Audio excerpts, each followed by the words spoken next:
ನಿಮ್ಮ ಹೇರು ಗ್ರೋ ಆಗ್ತಿಲ್ವಾ? ಯಾರ್ಯಾರೋ ಹೇಳಿರುವಂಥ ಏರ್ ಆಯಿಲ್ಗಳೆಲ್ಲ ಬಳಸಿದ್ದೀರಾ, ಆದರೂ ಕೂಡ ಏನೂ ಪ್ರಯೋಜನ ಇಲ್ಲ. ಹೇರ್ ಫಾಲ್ ಅನ್ನೋದು ಜಾಸ್ತಿ ಆಗ್ತಿದೆ, ಕೂದಲು ಉದುರುತ್ತಿದೆ, ಡ್ಯಾಂಡ್ರಫು, ಹಾಗೆ ಕೂದಲು ಕಟ್ಟಾಗೋದು, ಸೋರಿಯಾಸಿಸು, ಈ ಥರ ಎಲ್ಲ ಸಮಸ್ಯೆಗಳು ನಿಮಗೆ ಆಗ್ತಿದೆ ಅಂದರೆ ನೀವು ಈ ವಿಡಿಯೋನ ಮಿಸ್ ಮಾಡದೆ ನೋಡಲೇಬೇಕು. ಹಾಗೆ ಯಾವ ಏರ್ ಆಯಿಲ್ ಯೂಸ್ ಮಾಡಿದ್ರೂ ಕೂಡ ನಿಮಗೆ ಹೇರ್ ಗ್ರೋ ಅನ್ನೋದು ಆಗೋದಿಲ್ಲ. ಈ ಸಮಸ್ಯೆನ ನೀವು ಸರಿಪಡಿಸ್ಕೊಂಡ್ರೆ ಮಾತ್ರ ನಿಮ್ಮ ಹೇರು ಗ್ರೋ ಆಗೋದಕ್ಕೆ ಸಹಾಯ ಆಗುತ್ತೆ. ಇಲ್ಲ ಅಂದರೆ ನೀವು ಏನೇ ಏರ್ ಆಯಿಲ್ಗಳನ್ನ ಯೂಸ್ ಮಾಡಿದ್ರೂ ಕೂಡ ಕೆಲವು ಸಮಯದವರೆಗೂ ಮಾತ್ರ ಅಥವಾ ಕೆಲವು ದಿನಗಳವರೆಗೂ ಮಾತ್ರ ಆ ರಿಸಲ್ಟ್ ನಿಮಗಿರುತ್ತೆ. ಆ ನಂತರ ಮತ್ತೆ ಅದೇ ರೀತಿಯ ಹೇರ್ ಫಾಲು, ಹೇರ್ ಗ್ರೋ ಆಗದೆ ಇರೋದು, ಈ ರೀತಿ ಎಲ್ಲ ಆಗುತ್ತೆ. ಹಾಗಿದ್ರೆ ಏನು ಕಾರಣ ಅಂತ ಈ ವಿಡಿಯೋದಲ್ಲಿ ನಾನು ನಿಮಗೆ ಸಂಪೂರ್ಣವಾಗಿ ತಿಳಿಸ್ಕೊಡ್ತೀನಿ. ಏನು ಕಾರಣ ಅಂತ ತಿಳ್ಕೊಬೇಕು ಅಂದರೆ ವಿಡಿಯೋನ ಸಂಪೂರ್ಣವಾಗಿ ನೋಡಿ, ಸ್ಕಿಪ್ ಮಾಡಿದ್ರೆ ನಿಮಗೆ ಅಷ್ಟಾಗಿ ಅರ್ಥ ಆಗೋದಿಲ್ಲ. Welcome back to my Geetha ji vlogs channel. ಇದು ಇವತ್ತಿನ ವಿಡಿಯೋ ಆಗಿರುತ್ತೆ. ನಾನು ನಿಮಗೆ ಈ ವಿಡಿಯೋ ಮೂಲಕ ಹೇರ್ ಗ್ರೋ ಬಗ್ಗೆ, ಹಾಗೆ ಹೇರ್ ಫಾಲ್ ಯಾಕಾಗುತ್ತೆ, ಅದರಿಂದ ಏನು ಸಮಸ್ಯೆಗಳಾಗ್ತಿದೆ, ಯಾವ ಸಮಸ್ಯೆಯಿಂದ ನಮಗೆ ಈ ಹೇರ್ ಫಾಲು, ಹೇರ್ ಗ್ರೋ ಆಗ್ತಿಲ್ಲ, ಯಾವ ಆಯಿಲ್ ಯೂಸ್ ಮಾಡಿದ್ರೂ ಕೂಡ ನಮಗೆ ಹೇರ್ ಗ್ರೋ ಆಗ್ತಾಯಿಲ್ಲ ಅನ್ನೋದಕ್ಕೆ ಏನು ಕಾರಣ ಅನ್ನೋದನ್ನು ಈ ವಿಡಿಯೋದಲ್ಲಿ ತಿಳ್ಕೊಳ್ಳೋಣ. ನಿಮ್ಮ ಹೇರ್ ಗ್ರೋ ಆಗದೇ ಇರೋದಕ್ಕೆ ಮೇನ್ ರೀಸನ್ ಬಂದು ನಿಮ್ಮ ಹೊಟ್ಟೆನೇ ಆಗಿರುತ್ತೆ. ಯಾವುದೇ ಕಾಯಿಲೆಗಳು ಶುರುವಾಗೋದಕ್ಕೂ ಮುಂಚೆ ನಿಮ್ಮ ಹೊಟ್ಟೆನೇ ಕಾರಣ ಆಗಿರುತ್ತೆ. ಯಾವ ಕಾಯಿಲೆ ಬರೋದಕ್ಕೆ ಕಾರಣ ಆಗಿರೋದು ನಿಮ್ಮ ಹೊಟ್ಟೆನೇ. ಹೊಟ್ಟೆ ಕ್ಲೀನ್ ಇಲ್ಲ ಅಂದರೆ, ಜೀರ್ಣಕ್ರಿಯೆ ಸರಿಯಾಗಿಲ್ಲ ಅಂದರೆ ನಿಮಗೆ ಹೇರ್ ಫಾಲು ಅಥವಾ ಬೇರೆ ಬೇರೆ ರೀತಿಯ ಕಾಯಿಲೆಗಳು ಕೂಡ ಶುರು ಆಗುತ್ತೆ. ಮೇಯ್ನಾಗಿ ಹೊಟ್ಟೆನಲ್ಲಿ ಎಲ್ಲ ಕಾಯಿಲೆಗಳು ಹುಟ್ಕೊಳ್ಳೋದು. ಹೇಗೆ ನಮ್ಮ ಹೊಟ್ಟೆ ಕ್ಲೀನ್ ಇಲ್ಲ ಅಂತ ತಿಳ್ಕೊಳ್ಳೋದು ಅಂತ ಅಂದರೆ, ನಿಮಗೆ ಹೇರ್ ಫಾಲ್ ಆಗ್ತಾಯಿದ್ರೆ, ನಿಮಗೆ ಮುಖದಲ್ಲಿ ಮೊಡವೆಗಳು ಬರ್ತಾಯಿದ್ರೆ, ಹಾಗೆ ತಿಂದಂಥ ಆಹಾರಗಳು ಸರಿಯಾಗಿ ಜೀರ್ಣ ಆಗ್ತಿಲ್ಲ, ಎದೆ ಉರಿ, ಗ್ಯಾಸ್ಟ್ರಿಕ್ಕು, ಪಿತ್ತ, ಈ ರೀತಿ ಆದರೆ ನಿಮಗೆ ಹೊಟ್ಟೆ ಕ್ಲೀನಾಗಿಲ್ಲ ಅಂತ ಅರ್ಥ. ಹಾಗೆ ಜೀರ್ಣಕ್ರಿಯೆ ಸರಿಯಾಗಿ ನಡೀತಾ ಇಲ್ಲ ಅಂತ ಅರ್ಥ. ಹಾಗಿದ್ರೆ ಅದನ್ನು ಹೇಗೆ ಸುಧಾರಿಸ್ಕೊಳ್ಳೋದು ಜೀರ್ಣಕ್ರಿಯೆಗೆ ಅಂತ ಅಂದರೆ, ನಾನು ನಿಮಗೆ ಸುಲಭವಾಗಿ ಒಂದು ಟಿಪ್ಸನ್ನು ಹೇಳ್ಕೊಡ್ತೀನಿ. ಇದನ್ನು ಫಾಲೋ ಮಾಡ್ಕೊಂಡ್ಬಂದರೆ ನಿಮಗೆ 2 ತಿಂಗಳು ಅಥವಾ 3 ತಿಂಗಳಲ್ಲೇ ರಿಸಲ್ಟ್ ಸಿಗುತ್ತೆ. ಜೊತೆಗೆ ಕೆಲವೊಂದು ಆಹಾರಗಳನ್ನು ಕೂಡ ರೂಢಿ ಮಾಡ್ಕೊಳ್ಬೇಕು. ಆ ಆಹಾರಗಳು ಏನೇನು ಅನ್ನೋದು ಕೂಡ ಇದರಲ್ಲಿ ನಾನು ತಿಳಿಸ್ತೀನಿ. ಮೊದಲನೇದಾಗಿ ಈ ಜೀರ್ಣಕ್ರಿಯೆನ ಸುಧಾರಿಸ್ಕೊಳ್ಳೋದಕ್ಕೆ ಸರಿಯಾದ ಕ್ರಮದಲ್ಲಿ, ಹಾಗೆ ಸರಿಯಾದ ಟೈಮ್ನಲ್ಲಿ ನೀವು ಆಹಾರಗಳನ್ನು ತಗೋಬೇಕಾಗುತ್ತೆ. ಟೈಮ್ ಅಲ್ದಿರೋ ಟೈಮ್ನಲ್ಲಿ ತಿಂಡಿ ತಿನ್ನೋದು ಅಥವಾ ಊಟ ಮಾಡೋದು ಅಥವಾ ಡಿನ್ನರ್ ತಿನ್ನೋದು ಅಥವಾ ಈ ರೀತಿ ನೀವು ಮಾಡೋದ್ರಿಂದ ಏನಾಗುತ್ತೆ ಅಂದರೆ ಜೀರ್ಣಕ್ರಿಯೆಯಲ್ಲಿ ವ್ಯತ್ಯಾಸ ಆಗುತ್ತೆ. ಯಾವಾಗಲೂ ತಿನ್ನಬೇಕಾಗಿರೋದು ಇನ್ಯಾವಾಗಲೂ ತಿಂದರೆ ನಿಮ್ಮ ಜೀರ್ಣಕ್ರಿಯೆ ಅನ್ನೋದು ಕ್ರಿಯೆಗೆ ಅರ್ಥ ಆಗೋದಿಲ್ಲ. ಹಾಗಾಗಿ ಬೆಳಗ್ಗೆ 8 ಗಂಟೆ ಒಳಗೆ ತಿಂಡಿನ ತಿಂದು ಮುಗಿಸ್ಬೇಕು. ಆನಂತರ ಏನಿದ್ರು 1 ಗಂಟೆಗೆ ಲಂಚನ್ನು ನೀವು ವೆಜಿಟೇಬಲ್ಸು, ಹಾಗೆ ತರಕಾರಿ, ಪಲ್ಯಗಳು, ಹಣ್ಣುಗಳ ಜೊತೆ ತಿನ್ನಬೇಕು. ಹಾಗೆ ಸಂಜೆ ಊಟಕ್ಕೆ ಸೂಪನ್ನು ಕುಡಿಯೋದ್ರಿಂದ ಕೂಡ ನಿಮಗೆ ಆರೋಗ್ಯ ಚೆನ್ನಾಗಿರುತ್ತೆ. ಹಾಗೆ ಜೀರ್ಣಕ್ರಿಯೆ ಕೂಡ ಚೆನ್ನಾಗಿ ಸುಧಾರಿಸ್ತಾ ಬರುತ್ತೆ. ಈ ಜೀರ್ಣಕ್ರಿಯೆ ಸರಿಯಾಗಿಲ್ಲ ಅಂದರೆ ಬೆಳಗ್ಗೆ ಹೊತ್ತು ಖಾಲಿ ಹೊಟ್ಟೆನಲ್ಲಿ 1 ಸ್ಪೂನ್ ಅಥವಾ 2 ಸ್ಪೂನಷ್ಟು ಕೊಬ್ಬರಿ ಎಣ್ಣೆ ಇಲ್ಲ ಅಥವಾ ತುಪ್ಪ ಯಾವುದಾದ್ರೂ ಆಯಿತು, ನಿಮಗೆ ಯಾವ ಆಯಿಲು ಯೋಗ್ಯವಾಗಿದೆ ಅದನ್ನು ತಗೊಂಡು ಅದನ್ನು ಖಾಲಿ ಹೊಟ್ಟೆಯಲ್ಲಿ 2 ಸ್ಪೂನ್ ಅಥವಾ 1 ಸ್ಪೂನಷ್ಟು ತಗೊಂಡು ಅದ್ರ ಮೇಲೆ 1 ಲೋಟ ಬಿಸಿನೀರನ್ನು ಕುಡಿಯೋದ್ರಿಂದ, ಕಾಫಿ ಕುಡಿದಾಗೆ ಬಿಸಿನೀರನ್ನ ಕುಡಿಯೋದ್ರಿಂದ ನಿಮ್ಮ ಜೀರ್ಣಕ್ರಿಯೆ ಸಮಸ್ಯೆ ಸರಿಯಾಗ್ತಾ ಬರುತ್ತೆ.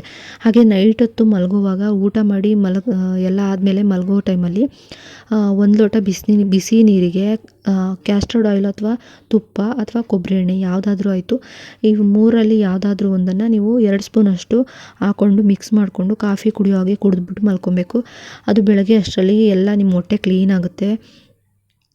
ನಂತರ ಏನು ಇದನ್ನು ನೀವು ಡೈಲಿ ರೂಢಿ ಮಾಡ್ಕೊಳ್ತಾ ಬಂದರೆ ನಿಮ್ಮ ಸ್ಕಿನ್ ಗ್ಲೋ ಕೂಡ ಆಗುತ್ತೆ, ಮೊಡವೆಗಳು ಬರೋದನ್ನು ಸ್ಟಾಪ್ ಆಗುತ್ತೆ, ಹಾಗೆ ಚರ್ಮ ಸುಕ್ಕಟ್ಟೋದನ್ನು ಕೂಡ ಸ್ಟಾಪ್ ಆಗುತ್ತೆ, ಸ್ಕಿನ್ನು ಚೆನ್ನಾಗಿ ಗ್ಲೋ ಆಗಿ ಕಾಣುತ್ತೆ, ಹಾಗೆ ವೈಟ್ ಕೂಡ ಆಗ್ತೀರಾ, ಹಾಗೆ ಜೀರ್ಣಕ್ರಿಯೆ ಸಮಸ್ಯೆ ಕೂಡ ಕ್ಲಿಯರ್ ಆಗುತ್ತೆ. ನಂತರ ಸೊಪ್ಪು, ತರಕಾರಿಗಳು, ಹಾಗೆ ಕಾಳುಗಳು, ಪಲ್ಯಗಳನ್ನು ಹೆಚ್ಚಾಗಿ ಬಳಸೋದ್ರಿಂದ ಕೂಡ ನಿಮಗೆ ಪೌಷ್ಟಿಕಾಂಶಗಳು ಜಾಸ್ತಿ ಸಿಗುತ್ತೆ. ಆಗ ನಿಮ್ಮ ಹೊಟ್ಟೆ ಅದನ್ನು ಪೌಷ್ಟಿಕಾಂಶಗಳನ್ನು ಹೀರ್ಕೊಂಡು ಹೇರ್ ಗ್ರೋತ್ಗೆ ಸಹಾಯ ಮಾಡುತ್ತೆ. ಹಾಗೆ ಬುಡಕ್ಕೆ ಎಣ್ಣೆನ ಹಚ್ಚೋದ್ರಿಂದ ವಾರದಲ್ಲಿ 2ರಿಂದ 3 ಸಲ ಬುಡಕ್ಕೆ ಎಣ್ಣೆನ ಹಚ್ಚಿ ಮಸಾಜ್ ಮಾಡೋದ್ರಿಂದ ಕೂಡ ರಕ್ತ ಸಂಚಾರ ಚೆನ್ನಾಗಾಗುತ್ತೆ. ಆಗ ಹೇರ್ ಗ್ರೋತು ಕೂಡ ಚೆನ್ನಾಗಾಗುತ್ತೆ. ಯಾವ ಶಾಂಪುಗಳನ್ನ ಯೂಸ್ ಮಾಡ್ತೀರಾ ಅಂತಂದರೆ, ಶಾಂಪುಗಳು ಜಾಸ್ತಿ ಯೂಸ್ ಮಾಡೋದ್ರಿಂದ ಅದರಲ್ಲೆಲ್ಲ ಕೆಮಿಕಲೇ ಇರುತ್ತೆ. ಇರುತ್ತೆ. ಹಾಗಾಗಿ ನೈಸರ್ಗಿಕವಾಗಿ ಏನು ಸಿಗುತ್ತೆ ಸೋಪ್ ನಟ್ ಅಂತ ಸಿಗುತ್ತೆ, ಅಥವಾ ಅಂಟೋಳ್ಕಾಯಿ ಅಂತಾರೆ, ಅಥವಾ ಸೋಪ್ ನಟ್. ಇದನ್ನು ನೀವು ಮನೆಯಲ್ಲೇ ಹೋಮ್ ರೆಮಿಡಿಯಾಗಿ ಯೂಸ್ ಮಾಡ್ಬೋದು. ಅದರ ಪೌಡ್ರನ್ನು ನೀವು ನೀರಲ್ಲಿ ಮಿಕ್ಸ್ ಮಾಡಿಕೊಂಡು ತಲೆ ಕೂಡ ತೊಳ್ಕೊಬೋದು, ಕೂದಲನ್ನ ಸ್ವಚ್ಛ ಮಾಡ್ಕೊಬೋದು. ವಾರದಲ್ಲಿ 2 ಬಾರಿ ಮಾತ್ರ ತಲೆನ ತೊಳಿಬೇಕಾಗುತ್ತೆ. ಇನ್ನು ಡೈಲಿ ನೀವು ಮೈ ತೊಳ್ಕೊಂಡ್ರೂ ಪರವಾಗಿಲ್ಲ, ಆದರೆ ಡೈಲಿ ಸ್ನಾನ ತಲೆಗೆ ಮಾಡಬಾರ್ದು. ಯಾಕಂದರೆ ಕೂದಲು ಜಾಸ್ತಿ ಏರ್ ಫಾಲ್ ಆಗೋದಕ್ಕೆ ಇದು ಒಂದು ಮುಖ್ಯ ಕಾರಣ ಆಗಿರುತ್ತೆ. ವಾರದಲ್ಲಿ 2 ಸಲ ತಲೆಗೆ ಸ್ನಾನ ಮಾಡಿ. ಹಾಗೆ ತಲೆಗೆ ಸ್ನಾನ ಮಾಡೋಕ್ಕೂ ಮುಂಚೆ 2 ಅವರ್ ನಮಗೆ ಬಾದಾಮಿ ಎಣ್ಣೆ ಆಯಿತು, ಅಥವಾ ಜೋಜೋಬಾ ಆಯಿಲ್ ಆಯಿತು, ಅಥವಾ ಕೊಕೊನಟ್ ಆಯಿಲು, ಅಥವಾ ನಮಗೆ ಯಾವ ಆಯಿಲು ಸಿಗುತ್ತೆ ಆ ಆಯಿಲ್ನ ನೀವು ಅಪ್ಲೈ ಮಾಡಿ 2 ಅವರ್ ಬಿಟ್ಟು ಅಥವಾ 3 ಅವರ್ ಬಿಟ್ಟು ಸ್ನಾನ ಮಾಡೋದ್ರಿಂದ ನಿಮಗೆ ಒಳ್ಳೆ ರಿಸಲ್ಟ್ ಕೂಡ ಸಿಗುತ್ತೆ. ಹಾಗೆ ಏರ್ ಫಾಲ್ ಆಗ್ತಿರೋರು ಕೆಲವೊಂದು ಮುದ್ರೆಗಳನ್ನು ಮಾಡೋದ್ರಿಂದ ಕೂಡ ಏರ್ ಗ್ರೋತ್ಗೆ ತುಂಬ ಉಪಯುಕ್ತತೆ ಇರುತ್ತೆ. ಯಾವ್ಯಾವ ಮುದ್ರೆಗಳು ಅನ್ನೋದನ್ನು ನಾನಿಲ್ಲಿ ಫೋಟೋ ಹಾಕ್ತಾಯಿದ್ದೀನಿ, ನೋಡ್ಬೋದು ನೀವು. ಆ ಮುದ್ರೆಗಳನ್ನು ಮಾಡೋದ್ರಿಂದ ಕೂಡ ಒಂದು 5ರಿಂದ 10 ನಿಮಿಷದವರೆಗೂ ಆ ಮುದ್ರೆಗಳನ್ನು ನಿಮ್ಮ ಫ್ರೀ ಟೈಮಲ್ಲಿ ಮಾಡೋದ್ರಿಂದ ಏರ್ ಗ್ರೋತ್ ಅನ್ನೋದು ಚೆನ್ನಾಗಾಗುತ್ತೆ. ಹಾಗೆ ಕಂಡೀಷ್ನರ್ ಆಗಿ ಮತ್ತು ಕೊಬ್ಬರಿ ಎಣ್ಣೆನ ಕೂಡ ಸ್ನಾನ ಮಾಡಿದ್ಮೇಲೆ ಒಂದು ಸ್ವಲ್ಪ ತೇವ ಇದ್ದಾಗಲೇ ಕೂದಲು ಕೈಗೆಲ್ಲ ಸವರ್ಕೊಂಡು ಸ್ವಲ್ಪ ಹಾಗೆ ಬೆವರಾಗಿ ಮಾಡೋದ್ರಿಂದ ಕೂಡ ನಿಮಗೆ ಕಂಡೀಷ್ನರ್ ಆಗಿರುತ್ತೆ. ಏರು ಸಾಫ್ಟಾಗಿರುತ್ತೆ, ಡ್ರೈ ಆಗೋಲ್ಲ. ಏರ್ ಸಂಪೂರ್ಣವಾಗಿ ಹೋಗೋ ಹಾಗೆ ತಲೆನ ತೊಳೆದ್ರೆ ಏನಾಗುತ್ತೆ ಅಂದರೆ ಡ್ಯಾಂಡ್ರಫ್ ಜಾಸ್ತಿ ಆಗುತ್ತೆ, ಹಾಗೆ ಇಚ್ಚಿನೆಸ್ ಜಾಸ್ತಿ ಆಗುತ್ತೆ.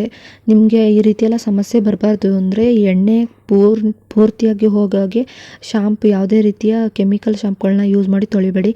ಸೀಗೆಕಾಯಿ ಅಥವಾ ಸೋಪ್ ನಟ್ ಪುಡಿನ ಯೂಸ್ ಮಾಡಿಕೊಂಡು ನೀವು ತಲೆ ತೊಳೆಯೋದ್ರಿಂದ ನಿಮ್ಮ ಏನು ಬುಡ ಇರುತ್ತೆ ಅದು ಕೂಡ ತುಂಬ ಮೃದುವಾಗಿರುತ್ತೆ, ಡ್ರೈನೆಸ್ ಆಗೋದಿಲ್ಲ ಅದರಲ್ಲಿ.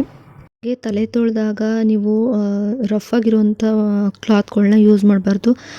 ಸಾಫ್ಟಾಗಿ ಹಾಗೆ ಕಾಟನ್ ಬಟ್ಟೆಗಳನ್ನು ನೀವು ತಲೆ ಕೂದಲಿಗೆ ಯೂಸ್ ಮಾಡೋದ್ರಿಂದ ಕೂಡ, ಹಾಗೆ ಬಿಗಿಯಾಗಿ ಕಟ್ಟಬಾರ್ದು, ತೀರಾ ಸಡಿಲವಾಗಿ ಕಟ್ಟೋದ್ರಿಂದ ಕೂಡ ನಿಮ್ಮ ಹೇರ್ ಗ್ರೋತ್ಗೆ ಸಹಾಯ ಆಗುತ್ತೆ. ಬಿಗಿಯಾಗಿ ಕಟ್ಟೋದ್ರಿಂದ ಏನಾಗುತ್ತೆ ಅಂದರೆ ಕೂದಲು ಬುಡದಿಂದ ಕಿತ್ತು ಬರೋದು ಅಥವಾ ಉದುರೋದು ಜಾಸ್ತಿ ಆಗುತ್ತೆ. ಈ ರೀತಿ ಎಲ್ಲ ನೀವು ಟಿಪ್ಸ್ನ ಫಾಲೋ ಮಾಡೋದ್ರಿಂದ ನಿಮ್ಮ ಏರ್ ಗ್ರೋತು ಚೆನ್ನಾಗಾಗುತ್ತೆ. ಹಾಗೆ ಈ ಏರ್ ಗ್ರೋತ್ಗೆ ಯಾವ ಆಯಿಲು ಬೆಸ್ಟು ಅನ್ನೋದನ್ನು ನಾನು ಮುಂದಿನ ವಿಡಿಯೋದಲ್ಲಿ ಅಪ್ಲೋಡ್ ಮಾಡ್ತೀನಿ. ಯಾವ ಹೇರ್ ಆಯಿಲ್ನ ಬಳಸೋದ್ರಿಂದ ನಿಮ್ಮ ಏರ್ ಗ್ರೋತ್ ಚೆನ್ನಾಗಾಗುತ್ತೆ ಅನ್ನೋದನ್ನು ಕೂಡ ಮುಂದಿನ ವಿಡಿಯೋದಲ್ಲಿ ನಾನು ಅಪ್ಲೋಡ್ ಮಾಡಿ ತಿಳಿಸ್ತೀನಿ. ಇಷ್ಟು ಮಾಹಿತಿಗಳನ್ನು ಇಷ್ಟು ಸಲಹೆಗಳನ್ನು ನೀವು ಅಳವಡಿಸ್ಕೊಂಡ್ರೆ ನಿಮ್ಮ ಏರ್ ಗ್ರೋತ್ ಕೂಡ ಖಂಡಿತವಾಗ್ಲೂ ಹಾಗೆ ಆಗುತ್ತೆ. ನಿಮ್ಮ ಹೊಟ್ಟೆನ ಮೊದಲು ಕ್ಲೀನ್ ಮಾಡಿಕೊಂಡು ನಂತರ ಇದನ್ನು ಆಯಿಲ್ಗಳನ್ನ ಹಚ್ಚೋದ್ರಿಂದ ನಿಮಗೆ ಏರ್ ಗ್ರೋತು ಹಾಗೆ ಆಗುತ್ತೆ. ಯಾರಿಗೆಲ್ಲ ವಿಡಿಯೋ ಇಷ್ಟ ಆಯಿತು ಲೈಕ್ ಮಾಡಿ, ಶೇರ್ ಮಾಡಿ, ಕಮೆಂಟ್ ಮಾಡಿ. ಹಾಗೆ ನಿಮ್ಮ ಸಲಹೆಗಳನ್ನು ಕಮೆಂಟ್ನಲ್ಲಿ ತಿಳಿಸಿ. ಹೊಸದಾಗಿ ವಿಡಿಯೋ ನೋಡೋರು ಪ್ಲೀಸ್ ಸಬ್ಸ್ಕ್ರೈಬ್ ಮಾಡ್ಕೊಂಡು ವಿಡಿಯೋ ನೋಡಿ. ಸಬ್ಸ್ಕ್ರೈಬ್ ಪಕ್ಕ ಬೆಲ್ ಐಕನ್ ಬಟನ್ ಇರುತ್ತೆ, ಅಲ್ಲಿ ಆಲ್ ಆಪ್ಷನ್ ಮೇಲೆ ಕ್ಲಿಕ್ ಮಾಡಿದ್ರೆ ನಾನು ಯಾವುದೇ ರೀತಿಯ ಹೊಸದಾಗಿ ವಿಡಿಯೋ ಮಾಡಿ ಅಪ್ಲೋಡ್ ಮಾಡಿದ್ರು ಕೂಡ ನಿಮಗೆ ನೋಟಿಫಿಕೇಷನ್ ಮೂಲಕ ತಲುಪುತ್ತೆ. ಆಗ ನೀವು ನನ್ನ ವಿಡಿಯೋನ ಮಿಸ್ ಮಾಡದೆ ನೋಡಬಹುದು. ವಿಡಿಯೋ ನೋಡಿದ್ದಕ್ಕಾಗಿ ಥ್ಯಾಂಕ್ ಯು ಫಾರ್ ವಾಚಿಂಗ್.